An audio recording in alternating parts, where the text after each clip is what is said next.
আসসালামু আলাইকুম, তাসরিমা নাহিদ আমন্ত্রণ জানাচ্ছি এনটিভির রাতের খবরে। ক্রাউন সিমেন্ট শিরোনাম দেখছিলেন, জানাবো পুরো খবর। সংস্কারের বিষয়ে দ্রুত ঐক্যমতে পৌঁছবে অন্তর্বর্তীকালীন সরকার উল্লেখ করে বিএনপি মহাসচিব মির্জা ফখরুল ইসলাম আলমগীর জানান, এর মাধ্যমে জাতীয় নির্বাচনের দিকে এগিয়ে যাবে সরকার।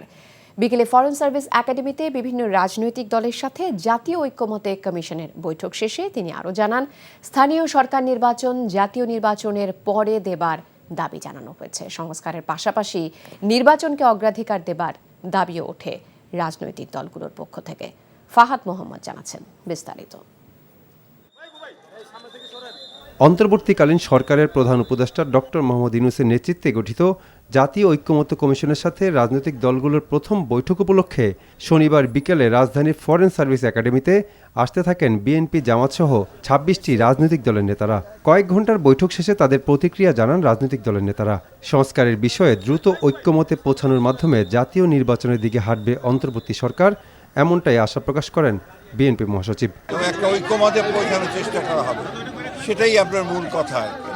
এবং সেজন্য আজকে প্রাথমিক আলোচনা, সেখানে বিভিন্ন রাজনৈতিক দল বিভিন্নভাবে কথা বলেছেন।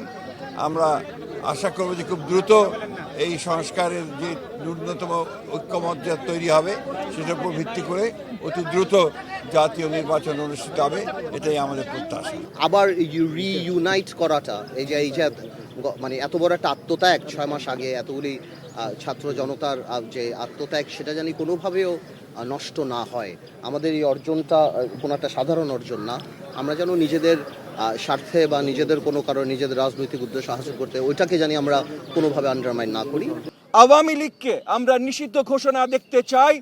একটা টেররিস্ট অর্গানাইজেশন হবার জন্য যা যা ক্যারেক্টারিস্টিক দরকার প্রত্যেকটা আওয়ামী লীগ করেছে, গত 16 বছর ধরে করেছে। জাতীয় নির্বাচনের আগে যেন কোনোভাবেই স্থানীয় নির্বাচন না করা হয়। যে আওয়ামী লীগ, ছাত্রলীগ, যুবলীগ এই নামগুলোকে ব্যবহার করে এই সন্ত্রাসী কর্মকাণ্ড এবং গণহত্যা হয়েছে, তাদের বিরুদ্ধে এখন ঐক্যবদ্ধভাবে আমাদের যে প্রতিক্রিয়া সেটি দেখাতে হবে।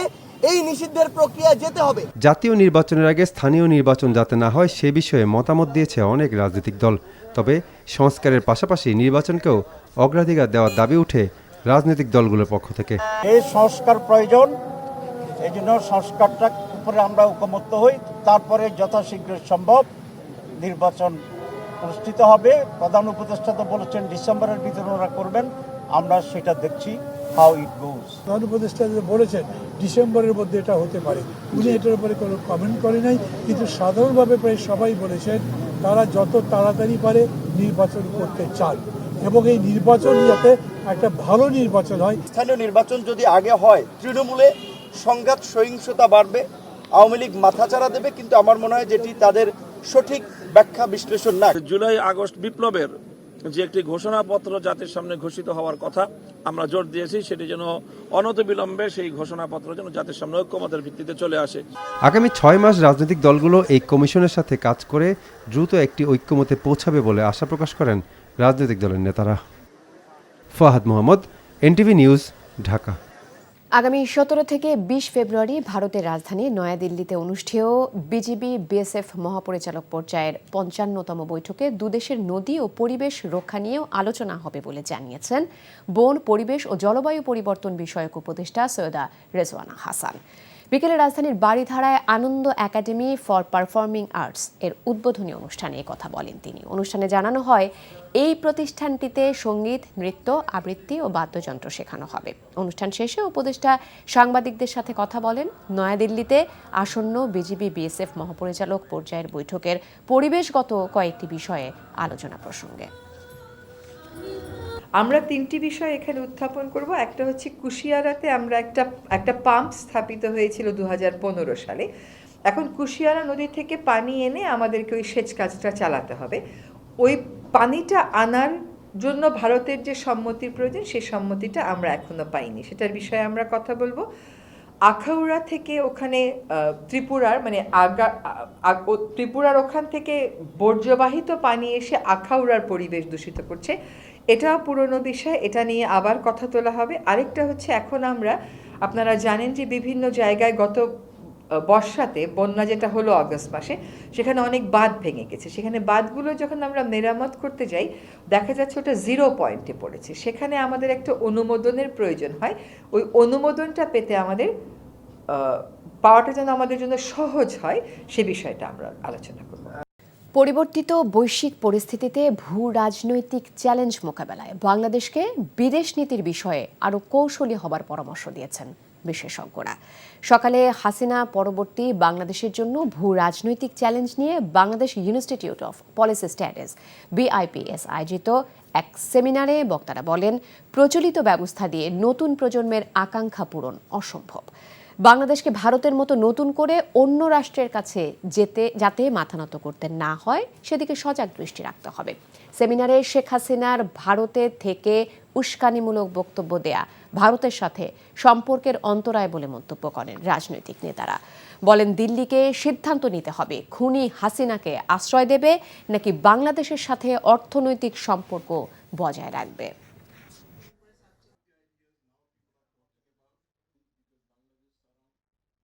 বাংলাদেশকে সত্যিকার অর্থে একটি উন্নয়নশীল দেশে পরিণত করতে হলে ওই হাসিনার মতো ফিকটিশিয়াস ডেটা দিয়ে একটি নকল ডেটা দিয়ে যে আমরা যে LDC-তে যাব, এটাও এখন বাংলাদেশ কিন্তু আরেকটু বিপদের মুখোমুখি হবে এখন।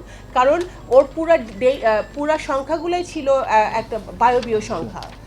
হঠাৎ করে মরু তিস্তার বুকে পানির ঢল, এমন দৃশ্যপট দেখে হতবাক তিস্তা পাড়ের মানুষ। তিস্তার পানি বন্টন চুক্তি ও মহাপরিকল্পনা বাস্তবায়নের দাবিতে জাগো বাহে তিস্তা বাঁচাও আন্দোলন সমাবেশে আগামী 17 ও 18 ফেব্রুয়ারি তিস্তা নদীর চরে অবস্থানের ঘোষণা দেওয়া হয়। নদীর দুপার জুড়ে বালুচর, আর সেখানেই নির্মিত হচ্ছে মঞ্চ। অংশ নেবেন লাখো মানুষ, নেওয়া হচ্ছে প্রস্তুতি। সমাপনী অনুষ্ঠানে বিএনপির ভারপ্রাপ্ত চেয়ারম্যান তারেক রহমানের ভার্চুয়ালি যুক্ত হবার কথা রয়েছে। এর মধ্যেই আকস্মিকভাবে ধু বালুচরে দেখা গেছে উজানের ঢল। দেশের বৃহত্তম সেচ প্রকল্প তিস্তা ব্যারেজ এলাকায় এখন থই থই পানি। উজান থেকে আসা পানিতে বন্ধ থাকা জলকপাটগুলো উপচে পড়ছে পানি। এর মধ্যে 1 নম্বর জলকপাটটি খুলেও রাখা হয়েছে।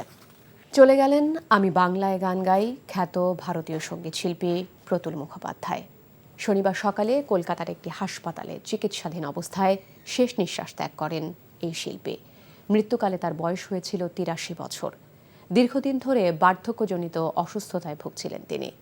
মইদুল ইসলামের রিপোর্ট।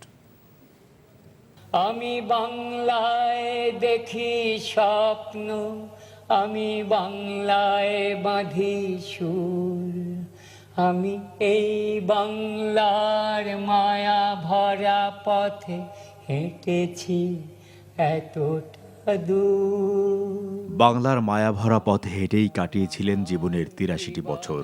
অবশেষে থেমে গেল জীবন, থেমে গেল কণ্ঠ, থেমে গেছে তার পথ চলা। কোনো বাদ্যযন্ত্র ছাড়াই দুই বাংলা শ্রোতাদের পরম মমতায় খালি গলায় এমন অসংখ্য জনপ্রিয় গান শুনিয়েছিলেন প্রতুল মুখোপাধ্যায়। বেচো না বন্ধু তোমার চোখের মনি, আলু বেচো, ছোলা বেচো, বেচো বাখর খানি। কবি আল মাহমুদের লেখা 21-এর কবিতায় প্রতুল মুখোপাধ্যায়ের সুর গেঁথে আছে অগুন্তি মানুষের হৃদয়ে। ফেব্রুয়ারির 21 তারিখ দুপুর বেলার ওয়াক্ত, বৃষ্টি নামে, বৃষ্টি কোথায়, বরকতের রক্ত। নিজের হৃদয় নিঃসৃত আবেগকে সুর এবং কথার মেলবন্ধনে গেঁথে ফেলতেন প্রতুল মুখোপাধ্যায়। যদি একবার হারো বারবার, লড়ো বারবার, লড়ো বারবার, যতদিন না বিজয়ী হও। দেশাত্মবোধক ও নিপীড়িত মানুষের কথার পাশাপাশি তার কণ্ঠে ছিল প্রতিবাদী ও বিপ্লবী সুর। কিসের ভয়, হবেই জয়, দূর করে ফেলো যত সংশয়, এবার তৈরি হও। দুই বাংলার জনপ্রিয় সঙ্গীতশিল্পী প্রতুল মুখোপাধ্যায়ের জন্ম বাংলাদেশের বরিশালে 1942 সালে। এবার তৈরি হও। মইদুল ইসলাম, NTV নিউজ, ঢাকা। সুষ্ঠু নির্বাচনের জন্য প্রয়োজনীয় সংস্কার শেষেই নির্বাচন করা উচিত বলে মন্তব্য করেছেন 21 পদকের জন্য মনোনীত সাংবাদিক দৈনিক আমার দেশ পত্রিকার সম্পাদক মাহমুদুর রহমান। বিকেলে সিলেট প্রেস ক্লাব সম্মেলন কক্ষে শুভেচ্ছা বিনিময় অনুষ্ঠান শেষে সাংবাদিকদের তিনি বলেন, নতুন ভোটার সংযুক্তি, আসন বিন্যাস, প্রশাসনে ফ্যাসিজম দূরীকরণ খুবই গুরুত্বপূর্ণ। এগুলোর সংস্কার শেষে নির্বাচন করলে তা হবে গ্রহণযোগ্য। মাহমুদুর রহমান আরও বলেন, ভারতীয় জনগণের প্রতি আমাদের কোনো বিদ্বেষ নেই। ভারতীয় সরকার কর্তৃক বাংলাদেশকে নিয়ন্ত্রণের যে চেষ্টা, তার বিপক্ষে বাংলাদেশের অবস্থান।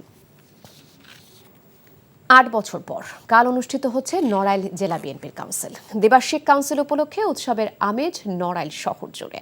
সম্মেলনে প্রধান অতিথি হিসেবে বক্তব্য রাখবেন বিএনপির ভারপ্রাপ্ত চেয়ারম্যান তারেক রহমান। কাউন্সিলে তৃণমূলের নেতাকর্মীদের ভোটে নতুন নেতৃত্ব নির্বাচিত হবে। সভাপতি পদে 2 জন, সাধারণ সম্পাদক পদে 3 জন ও সাংগঠনিক সম্পাদক পদে 3 জন লড়ছেন। ইতোমধ্যে সম্মেলনের সার্বিক প্রস্তুতি সম্পন্ন হয়েছে। নড়াইল সরকারি উচ্চ বিদ্যালয় মাঠে সম্মেলন অনুষ্ঠিত হবে। সন্ধ্যায় সম্মেলন স্থল পরিদর্শন করেন বিএনপি চেয়ারপারসনের উপদেষ্টা আমানুল্লাহ আমান। এ সময় তিনি বলেন, দলের জাতীয় কাউন্সিলের প্রস্তুতির অংশ হিসেবে জেলা কমিটিগুলোর কাউন্সিল হচ্ছে। সবশেষ 2017 সালে নড়াইল জেলা বিএনপির কাউন্সিল অনুষ্ঠিত হয়েছিল।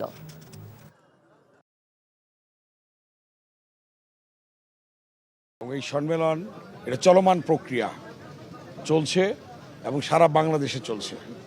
উদ্দেশ্য লক্ষ্য দলকে সংগঠিত করা এবং তৃণমূল পর্যায়ের নেতাকর্মীদের মাধ্যমে নেতা নির্বাচন করা এবং তৃণমূল নেতাকর্মীদের মতামত নিয়ে নেতা নির্বাচিত হলে দেখা যাবে যে তৃণমূল নেতাকর্মীদের মূল্যায়ন হবে। সেই লক্ষ্যেই এই জাতীয় কাউন্সিল।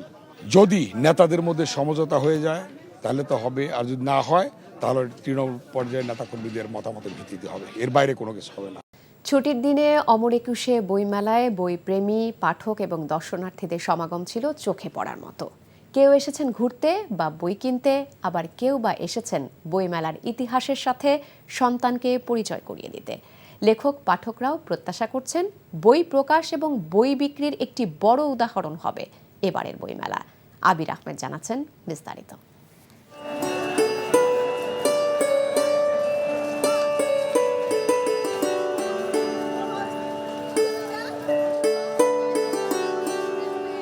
শিশুরা উল্টে পাল্টে দেখছে বইয়ের পাতা।